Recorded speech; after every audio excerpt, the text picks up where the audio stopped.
don't remember about that. You never remember, but I can remember enforcement revenue. Pat Langer played on it. Really? So that was, wow. It's me. I'm one of the people. Yeah. It's worse than taught me how to use paper mail.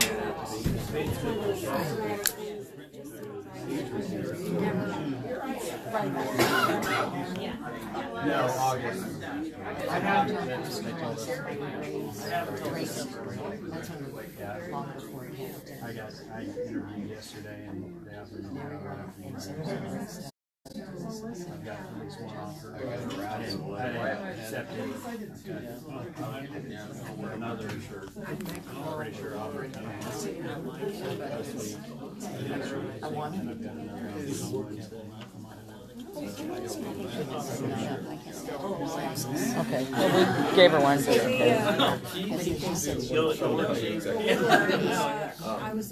be what? Oh, gotcha.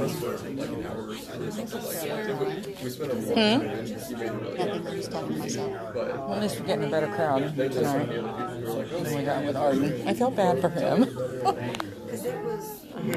I like what he has to say. You know, but he's that outfit he has. So silly. Yeah. I can't remember what it was, but yeah. Yeah, the colorful something. Yeah. Something. Yeah, it was funny. Yeah, that was.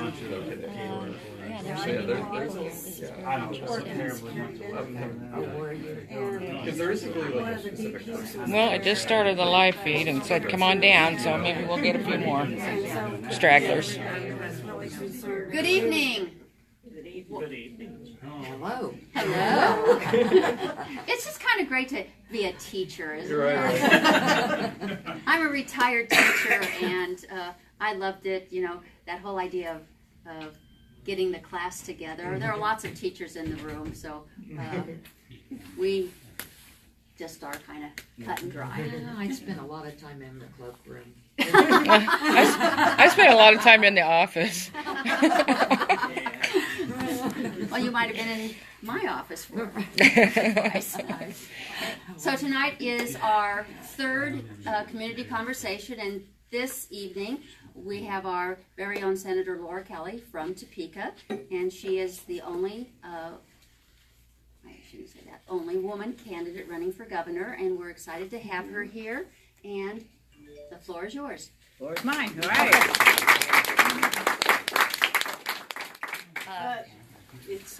And this is live stream. It is on Facebook. Okay, Yeah, it is working tonight. You got my best side. I think so. We'll go over here a little bit. Watch the language. Watch the language. Yeah. Audience. So anyway, this is great. I was over here a little bit earlier because my campaign office is just down at the end of this strip mall. Hint, so, hint. If anybody wants to come and volunteer, you know where it is. But anyway, yeah. So I came down here earlier. Mainly because they always have the mint candy that I really like, and I pretend to come down and visit. But they were setting up all these chairs, and I said, "You can't possibly need these," but clearly they did. And thank you. I really appreciate your all being here. I know a whole bunch of you. I have known a bunch of you for a very, very long time. But in spite of that, I'm going to go ahead and tell you about myself and quickly, and then why I got into this race, and then I really want to open it up to questions, and I hope that you all have a boatload of questions to throw at me so that we can really have a conversation about this race and about our beloved state of Kansas. Okay, so let me just get started by telling you that most of you know I am a state senator. I have been for 14 years, first elected in 2004. But outside of that, I actually have another life, which many people don't recognize, is that I'm actually a wife. I have a husband, and I'm a mother of 2 grown daughters.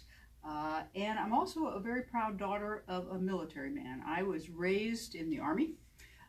We traveled all over the world. In fact, by the time I was 6, I had lived on 3 continents. And In fact, my very first language was Japanese. And unfortunately, the only word I can remember from it is yakamashi, which means shut up. That's probably because you heard it a lot. I heard it a lot. I had an older brother and an older sister, and I think that that's what I heard day in and day out. It's the only thing that stuck up there. So we kept moving a lot. My dad got transferred to various posts, many stateside, some more overseas. So by the time I was 15, I had moved at least 12 times. I really sort of gave up counting and gone to innumerable schools. I mean, I went to 3 second grades. So it's just one of those kinds of things where it was like that. So when I got married to my husband, Ted Doughty, I don't know how many of you know Ted. When Ted and I married and we had our first child, Kathleen, some of you know my oldest daughter, Kathleen, we were actually living in Denver at the time. And we decided that we really wanted to create a permanent home, that we wanted to raise our kids in one place for their entire childhood and into their early adulthood. And so we thought about where that might be. And we chose Kansas. Or in some ways, Kansas chose us. It was a really obvious choice because of 2 major things. One, because of the great sense of community that one finds in Kansas like you find nowhere else. You know, I love the fact that I hang out with people who are 5th and 6th and 7th generation Kansans. I think that's just the coolest thing ever, given that, you know, I moved every year and a half. So I just think that's very, very cool. But the other major reason we moved here was for the great public school system that existed in Kansas 32 years ago. And we got what we bargained for. Both of my daughters got a world-class education, you know, Topeka High, going into KU. One of my daughters went to KU Med. And that's exactly why I am running for governor, because things aren't quite like that anymore. And I want every Kansas kid to have the same opportunities to succeed that my daughters did. Now, we know over the past 8 years, I'm not going to tell anybody in this group because I know you all know, it's been very tough. You know, the Brownback-Collier administration has truly dismantled our state. They've decimated our public school system, and I think they've actually damaged the very fabric of our communities. So we're in a world of hurt, and I think that's why Kansas needs, at this point, a strong, experienced leader who can go into the governor's office on day one and get to work fixing the problems of the state of Kansas. And that's what I bring you. You know, I've been in the Senate for 14 years. I've been the ranking minority member on the Ways and Means Committee, which is where you really get to understand what this state is all about. And you really understand where the problems are, and you really understand what needs to be done to fix them. I've also been the ranking minority member on Public Health and Welfare Committee for 14 years. That, too, is another committee that deals with problems of real Kansans. That's where we deal with our welfare issues. That's where we deal with Medicaid expansion. That's where we deal with a lot of things that impact Kansans, working Kansans, on a day in and day out level. So I bring all of that experience into the governor's office. But the other thing, and maybe even more important, is what I bring in there are the relationships that I have developed over the 14 years that I have been in the Senate. I was a math major when I went to college, and so I can count. And I walked into a Senate Democrat caucus with 9 members. It takes 21 votes to pass any legislation. So it was very clear to me from the moment I walked in there that I've got to go across the aisle. I've got to form relationships with the moderate Republicans if I'm going to get anything done for the state. So that's what I did, and it worked. I have very long-standing, broad, deep relationships with the moderate Republicans in the legislature.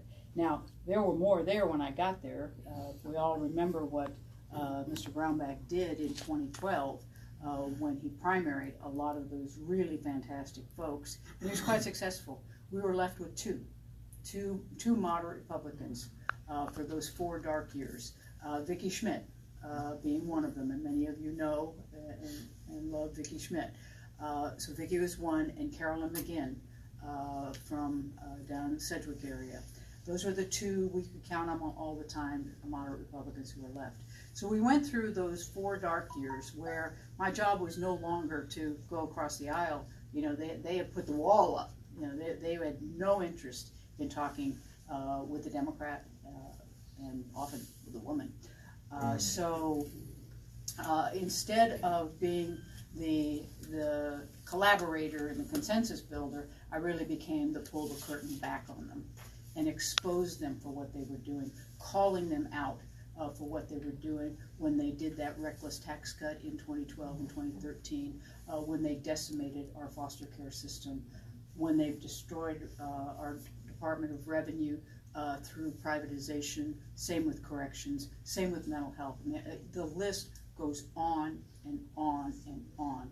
So that's what I did for 4 years, was I called them out on those things in committee, in the press, wherever I had an opportunity, just so they were able to do what they wanted to do because they had the numbers.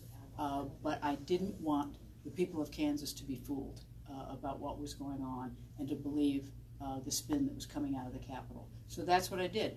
Fortunately, in 2016, the great people of Kansas got it, and they elected a lot of more moderates, both Republicans, but also we brought 13 new Democrats into the House and 1 into the Senate, and it's made a sea change in the legislature. It's not quite as robust a moderate majority as we had my first 6 years there, but it's good enough. It was good enough to overturn Brownback-Collier's tax experiment last year, and then override the governor's veto of that exact same thing.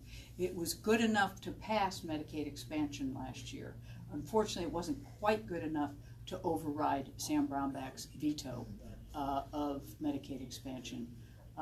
We didn't even get to talk about Medicaid expansion this year because the Republican leadership was trying to protect Jeff Collier. They knew that if we put that Medicaid expansion bill back on his desk, he would veto it, and that would be a very bad thing for his campaign. Medicaid expansion is very high on Kansas' list of things that we need to do. So they protected him, and we didn't get it done. Next year, we don't even have to worry about it, because we'll have the votes to expand Medicaid, and you won't have to worry about me vetoing it. It won't happen. So, anyway, so those are the things that, you know, I really care about the state. That running for governor was not on my bucket list. Anybody who knows me knows that this was not what I was planning to do. But I took a look at what was going on, even in our own party, and the slate that we had to offer, and I thought, I felt a moral imperative to get in, because I could not stand by and let Chris Kobach become our governor or Jeff Collier remain our governor and put Kansas through 4 more years of the turmoil and disaster that it's been through for the last 8 years. So I felt compelled to run, put myself out there, because I felt truly I was the only one who has the knowledge, the experience, and the relationships to go to, 1, to win, and 2, to go in and start putting Kansas back on track again. So with that, I'm going to go ahead and stop and see what kinds of questions you all might have. I know there are individual issues you probably want to ask about, and feel free. Don't hesitate. Yes? My question is about CanCare. What do you see about the future of that and the administration of yours? Okay. Everybody know that CanCare is the privatized, for-profit, 3 out-of-state insurance companies coming in and taking over our entire Medicaid program. It's been a disaster, as we well know, both for the consumers, also the providers, and our hospitals and our rural communities in particular. My plan with that is to actually, this will take time. It's not something I can do overnight just because we have contracts and other kinds of things that we have to deal with. But I've always believed that we have to take the for-profit motive out of it. It cannot work never will work as long as the for-profit motive is there. So we need to remove that, and we can do that by sort of reestablishing something like what we used to have, the Kansas Health Policy Authority, sort of quasi-governmental nonprofit entity that really oversaw all of our Medicaid and actually all of our healthcare programs in the state of Kansas. So we need to put something like that back in place. For the last couple of years, I've been working with the advocacy groups for people with IDD and disabilities and the elderly, the ones that most affected by the CanCare program. And I've been working with them to say, okay, what does an infrastructure, if we're gonna make this shift back, what does the infrastructure need to be, and how long will it take us to get that in place so that there's a seamless transition from what we have now to the nonprofit approach to it. And so that's exactly what I plan to do. And like I said, it will take time to, one, get the infrastructure in place, and then two, it'll take time to get through those contracts and be able to establish something like the Health Policy Authority that we had then and bring it back under the umbrella. Louisiana just expanded Medicaid last year, and in 1 year they saved $317 million, and they created about 7,000 new jobs. Kansas has left all of that on the table. We've left over $2.5 billion back in Washington, D.C. to be distributed to other states for them to take care of their people and for them to grow their economy. That needs to stop, and we will do that. In the process of doing that, we will also move CanCare back into the kind of service it ought to be, which is to provide for those really our most vulnerable. Yes, sir. What are your priorities for your first year? You've talked about Medicaid and Medicaid expansion, but like if you could imagine your state of the state, what would you be saying that you wanted to accomplish? Because there's so much damage that's been done that needs to be undone. So what would you do to tackle it? You can't tackle it all at once. What would be your priorities as you see them now? Well, I think first and foremost, I want this state to grow. We have been stagnant, regardless of what been said out there. The fact of the matter is we have not been growing. We are a slower growing state than anything surrounding us, and our wages are stagnant, and we have the highest out-migration net from any state in the area. I think over the Brownback period, we have a net loss of 85,000 Kansans. The next closest state to us is 55,000 in Missouri. So that's what I want to focus on, is how do we change all of that. First and foremost, what we have to do is start making the investments that grow the economy. Education is number one. However you look at it, people come to Kansas because of the schools. That's why I came 32 years ago. That's why other people come here. It's also what business is looking for. Businesses want to make sure that we have a very robust education system so that they have a well-trained workforce. So I will be focused on education like a laser beam. And I've always been a strong advocate for early childhood education, and I will put a heavy emphasis on that. I think it's a great way to invest. It saves you a whole lot of money in the long run. We've got some model programs in Kansas right now. There are a couple in Wichita and one down in Pittsburgh I can think of off the top of my head, where they're capturing families prenatally and providing wraparound services for these families until that kid hits 5 and then they go into kindergarten. They're keeping these kids out of special education, which saves us a ton of money, and they're keeping these kids ultimately out of incarceration, which also saves us a ton of money. So I will have a heavy emphasis on early childhood education. But then I will take that right through K-12, make sure that our schools are adequately funded. I believe heavily in career and tech ed, and we'll make some serious investments in that. We have done some actually good things. That's one thing I will say that we have done over the past few years, is made some decent investments in career and tech ed. I will continue to grow that because I think it's very important. It's important for our kids who either don't want to or shouldn't be going to our four-year institutions, but it's also very important to our businesses. So we'll do that. And then I'm gonna work with the higher education community, our four-year, our Regents system. Yeah, I really want to bring them together and see, we know we've had this, the tuition just rising continually, and that's got to stop. We got to figure out how to do that. I don't know that we have enough money to put into the system to really bring that down. So are there other ways that we can do that kind of business and provide the quality education that we want, but do it in a cost-effective way that keeps tuition affordable for our families? I'll be doing that, and then I'll be working with the business community on really workforce training once people are out of the education system. Yes. Speaking of children and families, how can you help reestablish public confidence in the DCF system? But most importantly, how can we protect those children and families from the disastrous things that have been happening? Yes. Okay, so what Scott is talking about really are all of the issues and problems that we've had in our foster care system. I think most of you are aware, if you read the paper at all, you've seen it. It's horrible. Kids have been dying, kids have been getting lost, kids are sleeping on the floors in contractors' offices. It's very, very bad.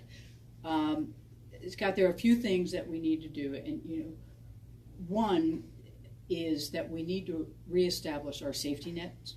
I think it was in 2015 we passed the HOPE Act, which is really the Hopeless Act, because what we did was we pulled the safety net out from underneath some of our most vulnerable families, whether it was food stamps, child care assistance, or cash assistance. We took it away, basically. When we were doing that, I kept saying, hey, you really don't want to do this. This is an investment. This helps families stay together. And sure enough, in that period of time, since Brownback has been and Collier have been in office, our foster care system has ballooned from 5,000 kids, which I think sounds like a lot, but nothing compared to the 7,800 kids we have in our foster care system right now. And so it's two reasons. One, we pulled the safety net out from underneath them, but then we also decimated the agency. We have no social workers to do family preservation, to work with those families and try to keep them together, which would save us a lot of money. And then at the other end, we have no reintegration workers. So once a kid's in the system, we don't have people who are able to work with them, their families, or an adoptive family to get them out of the system. So they're getting stuck in it. The numbers just keep growing. So we have a ton of work to do on that. One thing that we did do, not this session, but the session before, was we did put together a very robust child welfare reform task force. And instead of putting a bunch of legislators on who know about this much about anything, we brought in experts in the child welfare world. We have judges there, we have attorneys there, we have guardian ad litems, we have social workers on there, we have foster parents. We just have people who work in that field. And we are convening them for a year and a half to look at the system and put a plan in place to fix it and make it work for our kids and our families again. So it won't be cheap, but in the long run it will be cheaper because we can get kids out of foster care, which is a lot more expensive than keeping them in their own homes or putting them or getting them an adoptive home. So we have a lot of work to do, but that will be a very high priority because they're our kids. Yes, sir. Going off of that note, you say, of course, that these are all good programs, right? But what would a Laura Kelly optimal tax plan look like?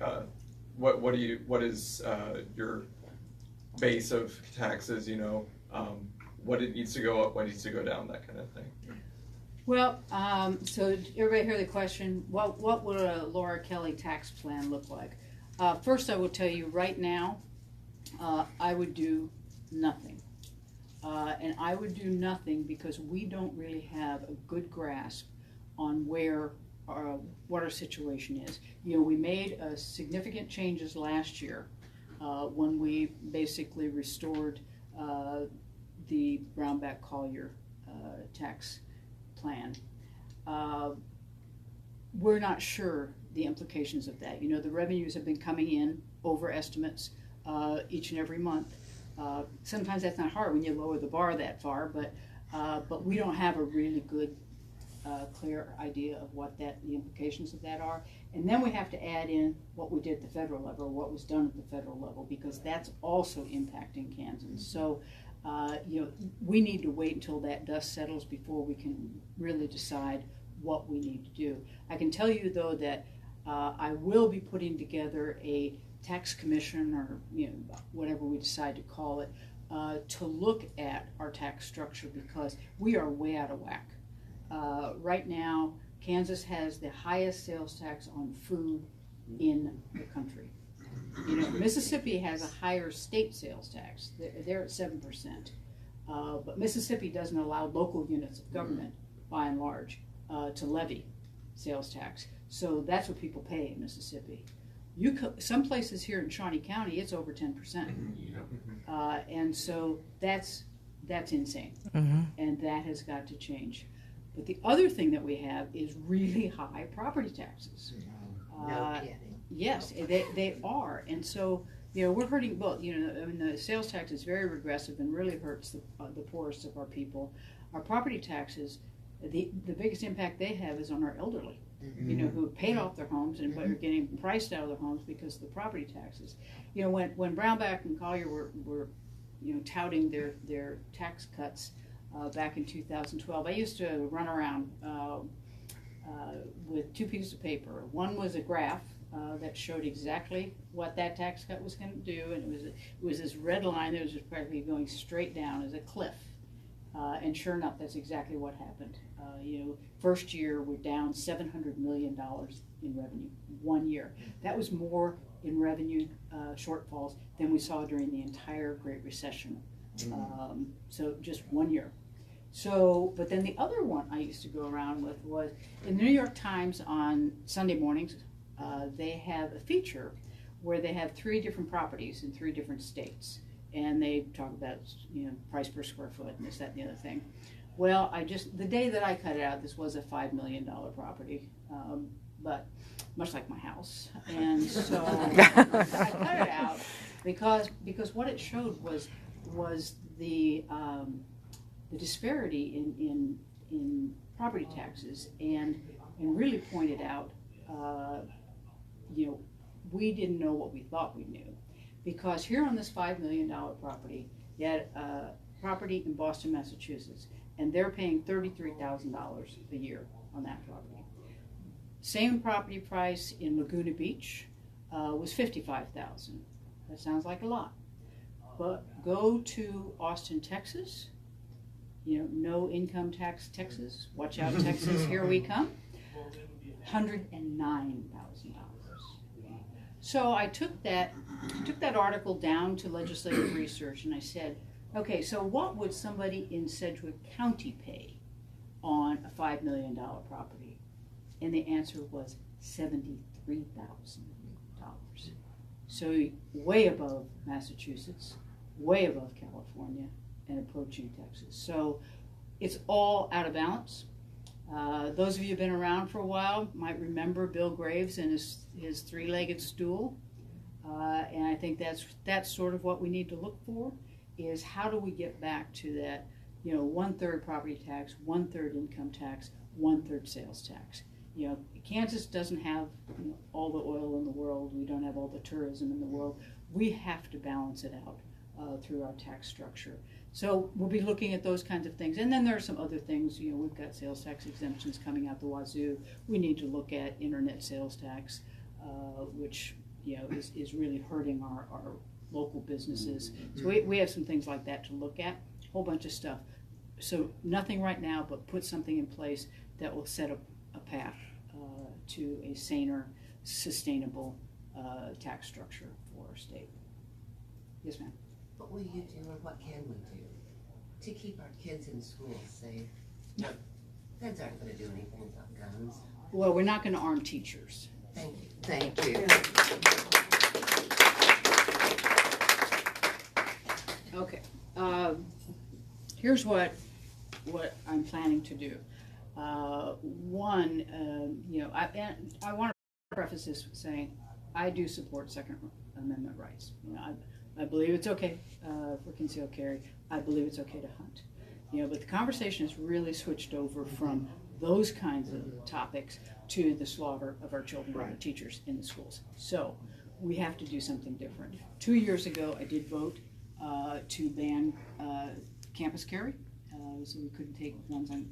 That did not pass. But last year we were able to pass a ban on guns in public hospitals like KU Med and community mental health centers and in adult care homes, public adult care homes. So we got that much done. Then this year we were able to pass another bill that allows guns to be taken from those with domestic violence convictions.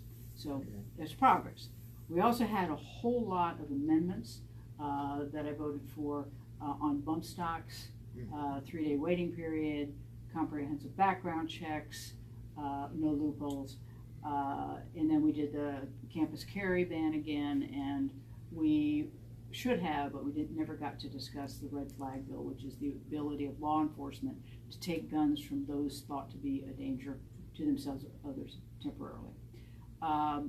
While we were not able to pass any of those this year, when I voted for to ban guns on campus in 2016, the vote was something like 9 of us to ban it and 31 nah.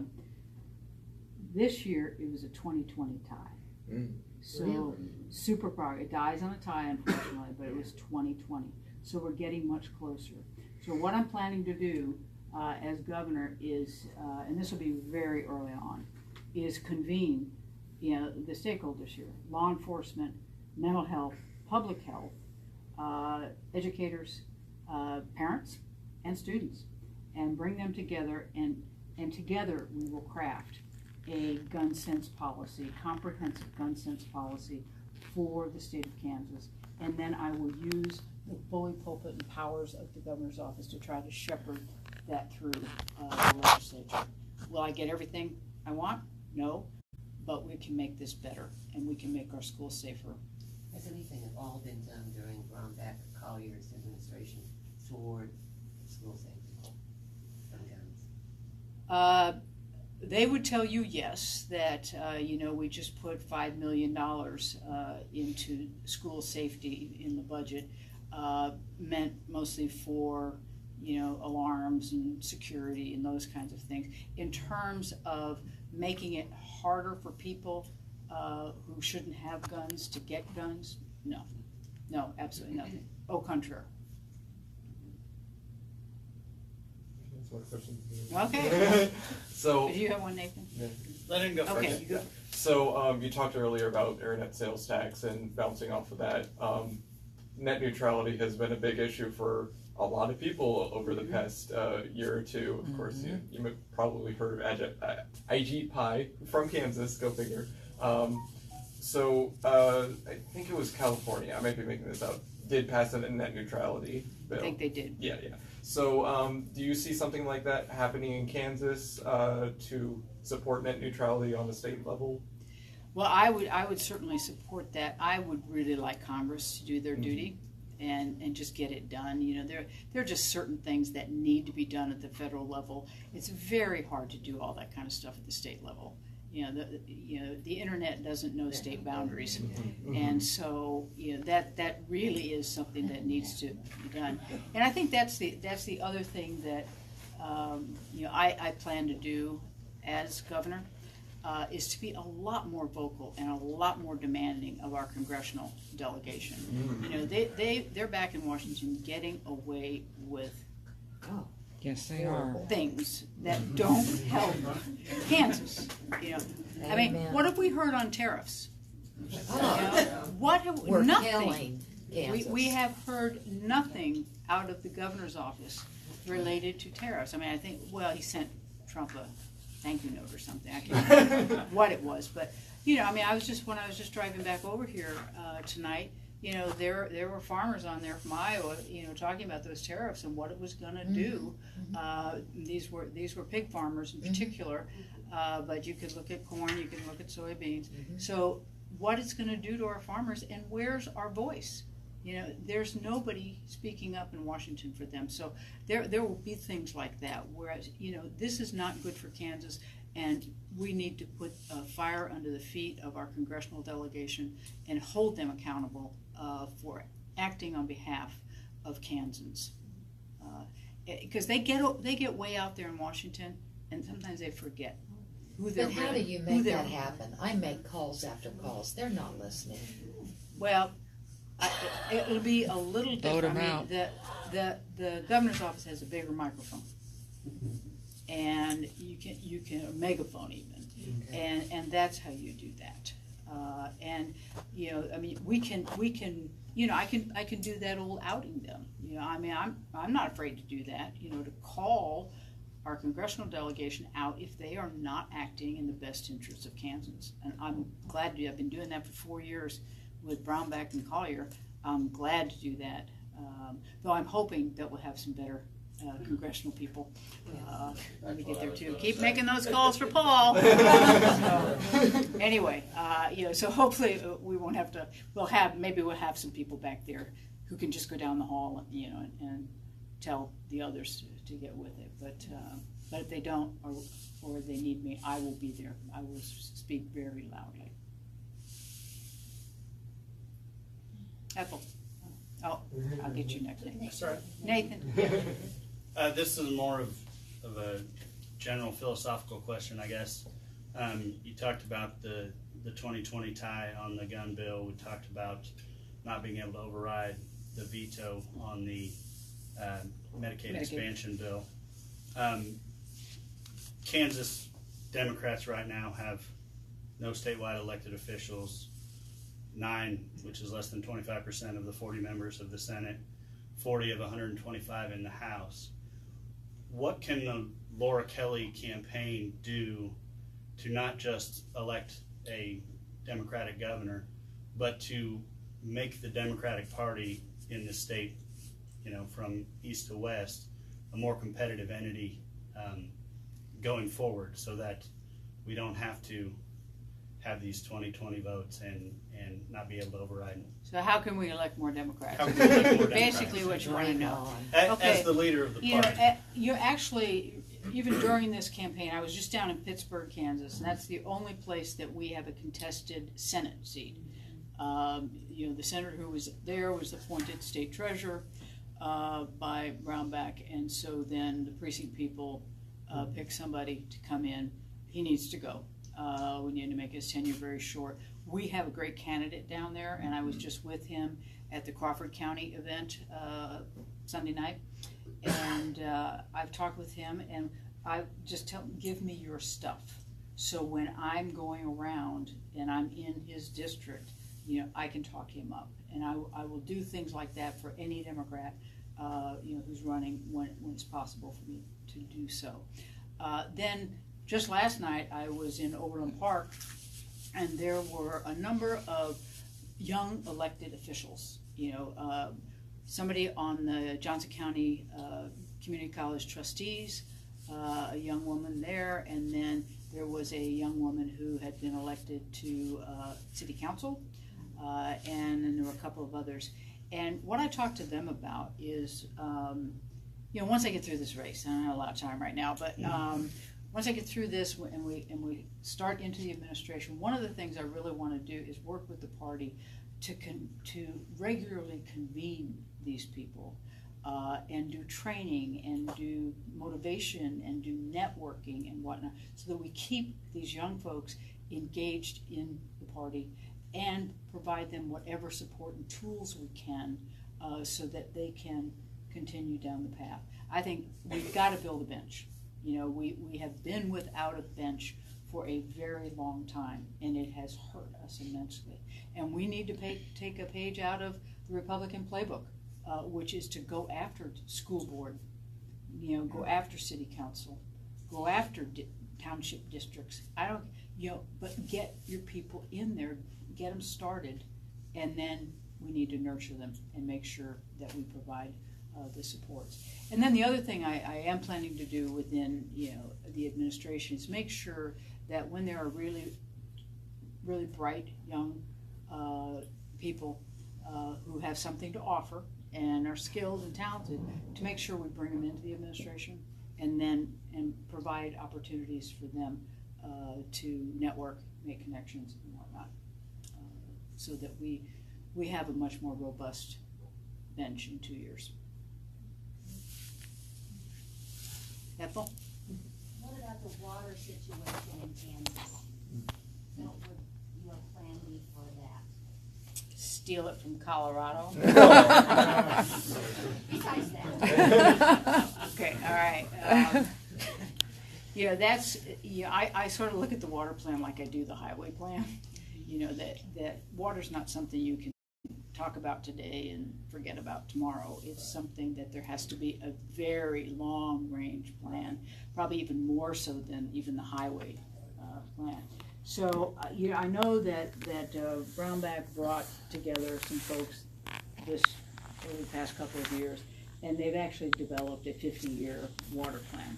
There's one problem with that, and that is that they provided no funding. And you can't do any of this stuff without money. So I think just like we have created the transportation task force now, who will be convening again. These are people from the industry and the world of transportation. So they're getting together and they're really starting to develop the next comprehensive transportation plan. But part of that will also be looking for the funding to make that happen. We're all aware that we haven't been exactly generous with our highway programs over the past 8 years. So yeah, it's painful, and that's when we talk about economic development. That's another thing that we've got to put back in place, because it's huge, particularly in our rural areas. People won't look at a community if there's not a 4-lane highway anywhere close. So you look at our southeast Kansas, and they're dying. And they will until we get 69 finished all the way down to the border. So we have to do those kinds of things. So I think with water, Ethel, we do the same thing. We bring together the experts, we put together a plan, and then we're going to have to find creative ways of funding it. But I also think that one thing that this administration has not done, in fact, if anything, they've done the opposite. They have really not looked to the federal government to help. And just like with Medicaid, we've left all that money. There is money. They will come in and they will help you on these kinds of things. But you got to ask. You've got to be willing to take it. And they've not been willing. They've sent federal grants back. We had some money for adoption. They sent it back. There are just a bunch of things that they have sent back because they don't want to grow government. I don't have a problem. I see this as investments, not as growing government, and we will look that way. We will go after the money that's out there. Well, speaking of funding issues, you named some, but the Kansas Supreme Court decision on education. What do you have any idea of what that might be and how you would respond to it? Granted that I wish I knew. I suspect you have greater insight than most people, even though you can't know. Well, the one thing I do know is I know that those justices are real people and real Kansans, and they get our situation. So what I am hoping, and I'm cautiously optimistic, is that they will look at the whole picture. We have to remember that we did put $300 million, $293 million into education last year. And then this year we put another $530 million, over 5 years, but $530 million into education. Then some things, and I'm not sure our state attorneys got this exactly right. There are some other things that we did that will directly impact our children and our teachers. I can give you an example. We did some pilot projects on mental health, where we will be funding, putting money into our community mental health centers or safety net providers or other behavioral health partners in the community. They will be then contracting with our school districts and putting those social workers and psychologists in the schools to work with the kids who need the support. But then they'll also be available during the summer and school holidays. So it would be a year-round kind of thing. We won't have those kinds of gaps that we have with service. We put a substantial amount of money in that. I'm hoping that the court will give us credit for that. And then the other thing that we did is we put more money, we actually gave back money into early childhood. But see, that doesn't go in the school formula. That goes over in the Children's Initiative Fund. So I'm not sure if the court was alerted to that. And then there are a bunch of other funds actually that directly impact what happens in our schools. And if they put that all together, I think you'd come up with another $100 million that we have dedicated towards our schools. So I'm cautiously optimistic that they will see this as a good faith effort. If I were the court, I would not give up jurisdiction like they did in 2005 when they said, okay, Montoy, all settled, go away. I wouldn't do that. I'd hold on to that case and make sure that every single year we fulfill our pledge. The other thing that we did do is in the school finance formula, we built in the consumer price index increase or decrease if it goes that way, it never does. So that, forevermore, we should be adequately funding our schools and keep ourselves out of court. I do think that there are 2 or 3 very slight equity issues in the package we sent over to the court, but what they could do with that is just say, okay, you have till March 1st to fix this, and let the legislature come back in January and do a quick fix on that. They're simple fixes, and I think we could get that done. So that's what I'm hoping. That could blow up next week or whenever they rule, and we'll be back in special session, and we'll be digging into the ending balances to put more money in if that's what they tell us to do. Yes. I'm not quite sure how to ask this, but when you spoke about what you might do to bring along younger people and other people who are not, other people who might be backbench or bench. What about increasing the ethnic and racial diversity of the Democratic Party? Well, I guess I just think of that as part of the package. We know, one thing is get them engaged. And I think we are doing some things. I mean, if you look around here, you can see we have a problem with, diversity in those who are engaged in the party. So I do think that through coordinated campaigns, particularly in the 2nd and the 3rd district and with the governor's race, that there will be a real concerted effort to do voter registration and bring folks into the process and give them a voice in what happens. And then I think it's just incumbent upon us as a party to take advantage of those folks who are part of the community and have them work with the community to bring those folks in and give them a stage. We've got a Native American woman from Wichita in the state legislature. We could work with Ponca, to have Ponca, work outside and bring more Native Americans in. We have, we don't have a lot, but we have several African American legislators, both in a couple in the Senate and several in the House. Again, I think we need to work with them and get them to work with the party to attract folks from their communities, and then just make it a place people want to be.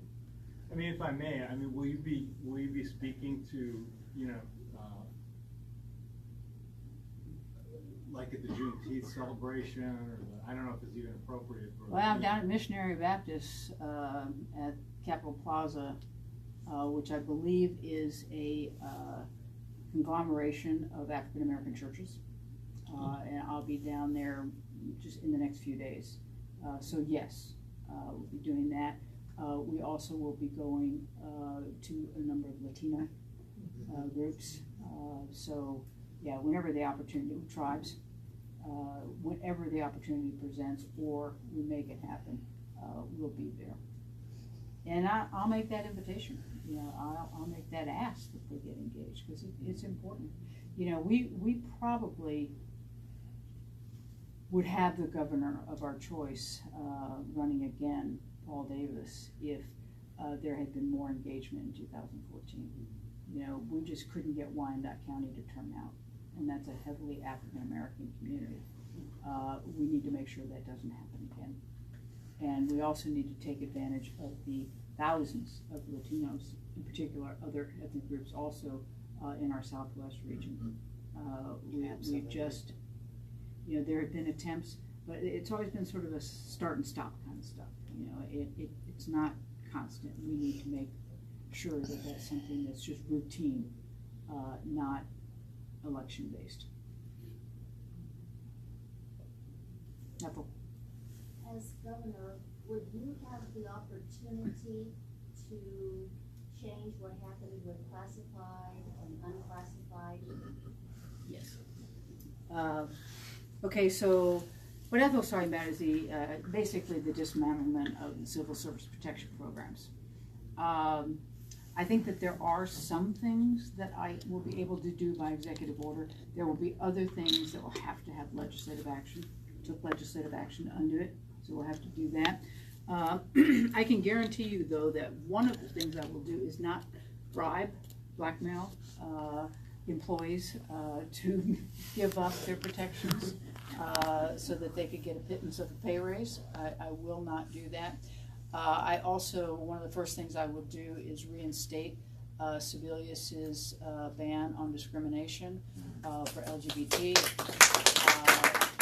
Within the state workforce, you know, Brownback rescinded that. Collier won't put it back in place. I will. But yeah, I do. It's been painful to watch our civil service protections program be dissembled.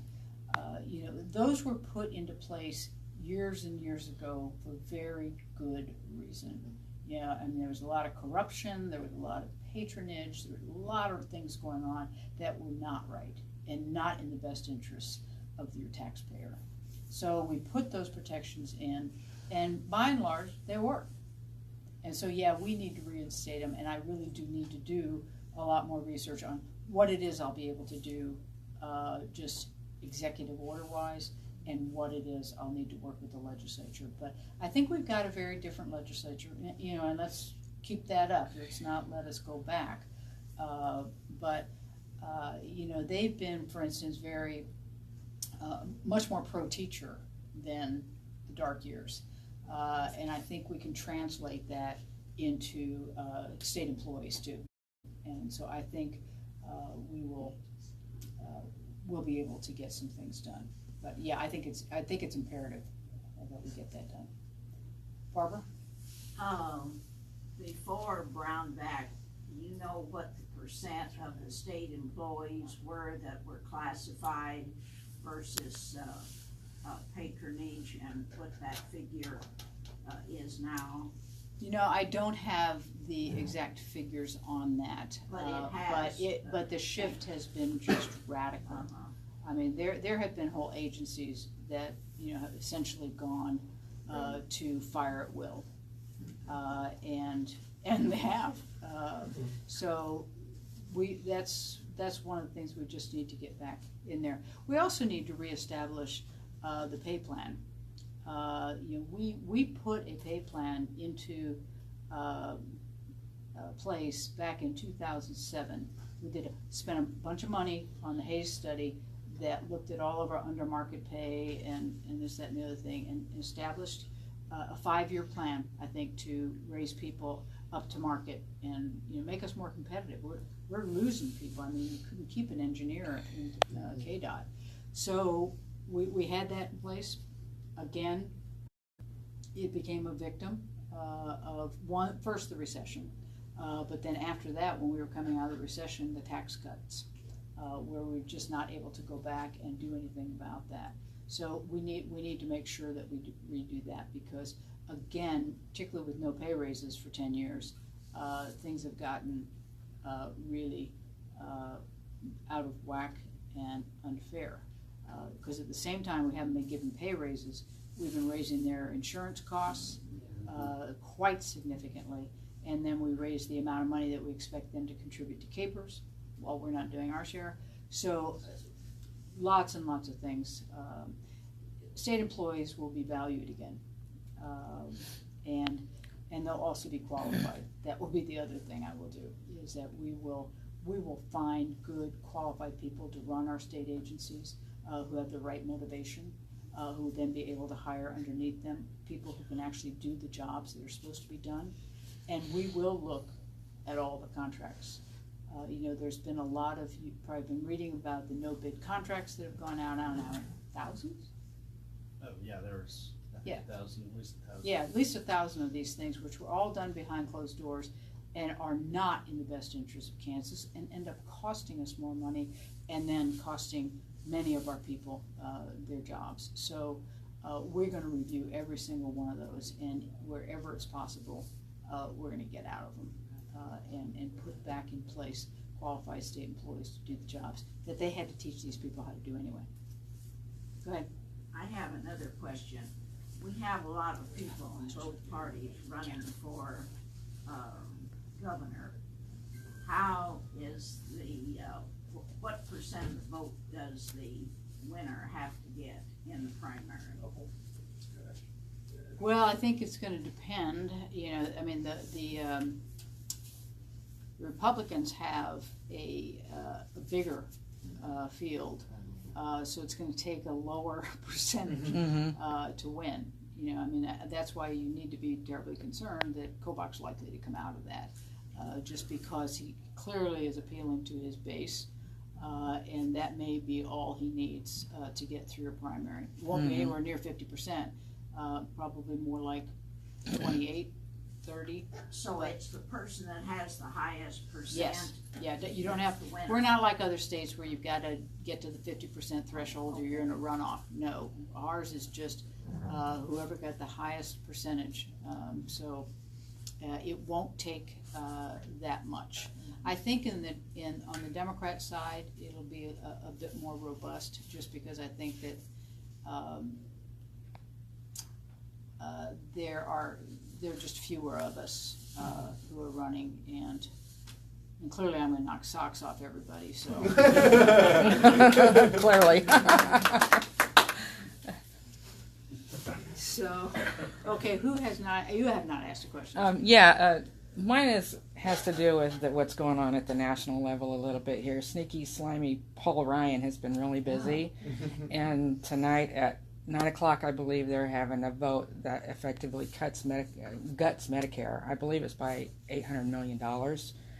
What I would like, I don't know if it's, if it's just going to kick certain people off who doesn't meet the qualifications, or, if it's going to make people pay more than the 20% share that they have now. But what my question is then how would your government have some sort of contingency plans in place to help people that are dramatically affected by what's going on in Washington, whether it's this bill or some other bill? She's concerned about Medicare, and this has been Paul Ryan's dream since I think he was a Cub Scout.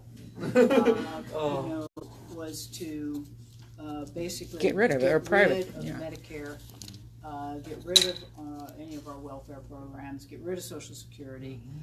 It's really what that man wants to do. I think this is his swan song. I don't think it'll pass. I mean, that'd be political suicide for those folks to do that, because no matter how much we want to encourage the young people to vote, the fact of the matter is it's the older people who really do go out and vote, and they wouldn't dare. So I think he's just, it really has been a pipe dream of his for a long time. I'm not terribly worried about it. Okay. But the answer is it would be very difficult if we had to pick up the slack. No, we don't have the money. That's absolutely, and if they wouldn't give it to us from the feds, I don't know what we'd do. There actually was an attempt to move Medicare under the state umbrella. There was thoughts about doing that, which would be a complete disaster. I mean, you think CanCare's bad. Wait till you see what we could do with Medicare. So, I'm pretty confident that that's just too much of a. Well, I think they should give up their pension. I don't disagree with you. You know, Yeah, I don't disagree with you, and their health care, which is substantially nicer than anybody else. Yes. Or let us all buy into what they're doing. Yes, exactly. We've served a term, right? Well, you know, that's the thing, I mean, after they've been there so long, they get it for Ever. a life. Ever. Yeah, and that is a little bit absurd. You know, if I voted for something like that, you know how long I'd be in the state legislature? 3 days, maybe? Oh, that would be bad. Okay, yes. I have a lot of family members that are part of Capers, and you know, this continued underfunding of Capers. Is there any future for actually getting that paid back, or? Well, actually, that is one thing that we have started to do. We put in the budget, we owe Capers right now $194 million. And so we put in this year's budget, we put 82 million in there. And then for each of the next 2 years, we put 56 million in to pay that debt down. So we are going to take care of that, unless we change it, which of course we can do, but hopefully, I mean, I think people were really committed to getting that taken care of. So we've got that done. You know, the trick is going to be make our fair share every year instead of shortchanging. So that, what you're talking about is what was borrowed from Capers, but the still underfunding. Well, the underfunding, you're probably talking about the unfunded liability that we have. The 194 million was not money that we borrowed from Capers. We can't take money out of Capers. If we could, we would, but we can't. It's illegal. But what we can do is just not put it in. And so we just didn't put it in. So that's the money that we're paying back. Now, in terms of the unfunded liability, you know, people worry about that a lot, and it sounds really awful.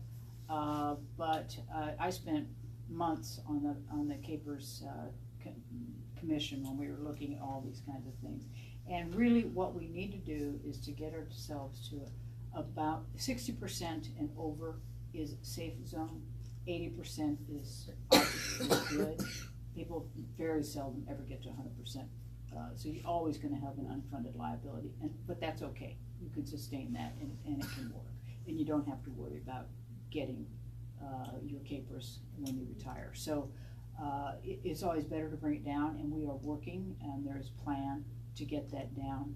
Actually, we do have a plan that if we had followed it, we would have been at 100% funded by 2033. I think right now we'll probably maybe get to 85% by then if we do our due diligence.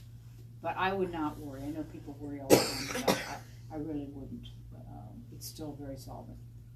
Yes, sir.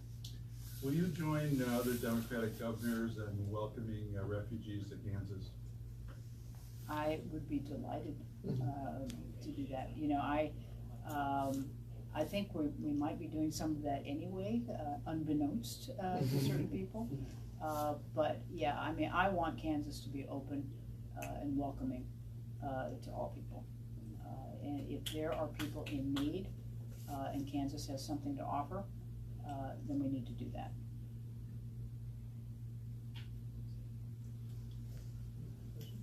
This has to do with the campaign and looking ahead. If Kobach is a Republican nominee, we know how he'll campaign. You know, it would be vicious, it would be chock full of non sequiturs, you know, things that don't really relate to anything that he puffs up. It would be, you know, there'd be wedge issues, and he would be very accusatory. And of course, you're the opposite. So have you thought about how you would sustain a campaign against him when he would dominate headlines? And maybe that would be self-destructive, but on the other hand, he has a core, and that core would, you know, is impervious to change. Yeah, first of all, I have this reputation for being like really nice and mild-mannered. Right. Wrong. You know, I mean, some people have watched me work, and while I don't yell and scream, you know, I don't preach at you, I don't let you get away with anything either. And so, when I've got people saying one thing and I know that to be wrong, I will be right there to confront and to expose that. So when he starts, making stuff up, trust that I'll hit back. And so, I just won't let him get away with that. But I also, I trust Kansans they get it. And I think that with somebody like Kobach or even Collier, that what Kansans want right now is they want somebody to come in and fix the problems. They know that there are a lot of problems. And I've won 4 Senate elections in a very Republican district. I think my district here, it looks Democrat because of where I live, but it goes way up into northern Shawnee County and then way out into Pot County and New Brunswick County. So it is a 10-point plus Republican district. I've been able to win it 4 times just because I know how to campaign in that kind. And so it's a microcosm of the state, so I can do that.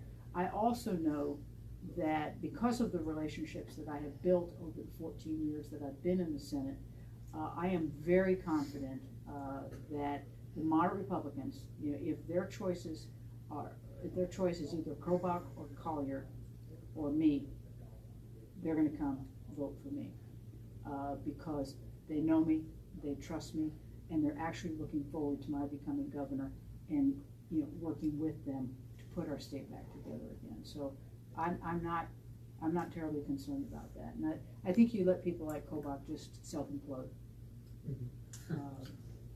And drive with around. his base. He will not with his base. I will concede those folks. There's no way, and that's fine. But with everybody else, he will. One last question. Yes. What and about you get to ask and it. I get to ask it. What about that third party candidate? Can we say his name? Not in here. This is our church. You cannot say it in our church. Said unnamed candidate. Okay. Let us just go back to 2014 for a minute. And if you remember correctly, we had said unnamed candidate on the ballot. There was no Democrat on the ballot. And then we had a very conservative Republican incumbent on the ballot. So in that case, the Democrats had really no choice but to vote for said unnamed candidate. I think that the moderate Republicans felt very much the same. They did not have a candidate. So they voted for said unnamed candidate. So if you look at that candidate only got 42% of the vote. You take away 25% who are Democrats, and you get this guy down in the teens now.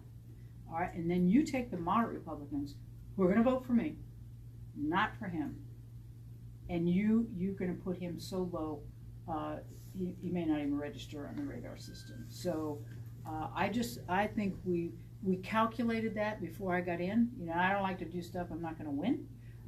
So we thought about that, and we're very confident that because of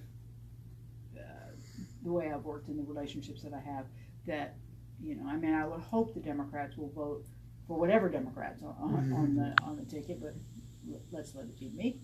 But I'm also very confident, and that's one of the reasons that I got into the race, because I was less confident that those moderates might go over to some of the other candidates that we were offering, when I know that they will come over to me. Let's give Laura. Let's give yourself a big hand. This is so cool. I gotta tell you, I do a gazillion of these, and it is so much fun. The enthusiasm among Democrats this year is palpable. I was going to Garnett the other day, and you guys probably don't remember Bill Fireborn, but Bill Fireborn was a rep from Garnett, Democrat rep from Garnett. So as I was driving into his town, I called him and I said, "Hey, Bill, I'm on the way to the Democrat event, and he goes, "Oh yeah, that's tonight." So he said he would come over, and he said, "Don't expect a lot of people, Laura." I said, "Bill, you might be surprised. Walk in there and it packed." I said, "See, Bill, it's like that everywhere I go. It's amazing how pumped Kansans, Democrat, all over the state are engaged and really excited about what's going on. It's a pivotal time in our Well, I state. hope we can have a blue wave here. Blue tsunami. Yeah. Tsunami. Tsunami's yeah. good. Tsunami's really good. Yeah. I don't know if we got enough water for a tsunami. That's good. Take it from Colorado. Blue dust storm. Patty's been sitting back there patiently. Oh, one more question. What time is your campaign office open? Campaign. 9 a.m. to- This is Jordy Siegler, by the way. She's my campaign manager and manager extraordinaire. We're open, people are there every day from like 9 a.m. to 7. Okay, and we really are. Yeah, Just we're walk right. straight down there. It's at the end of this side of the strip mall. Okay. Hey guys, thanks. Thank you.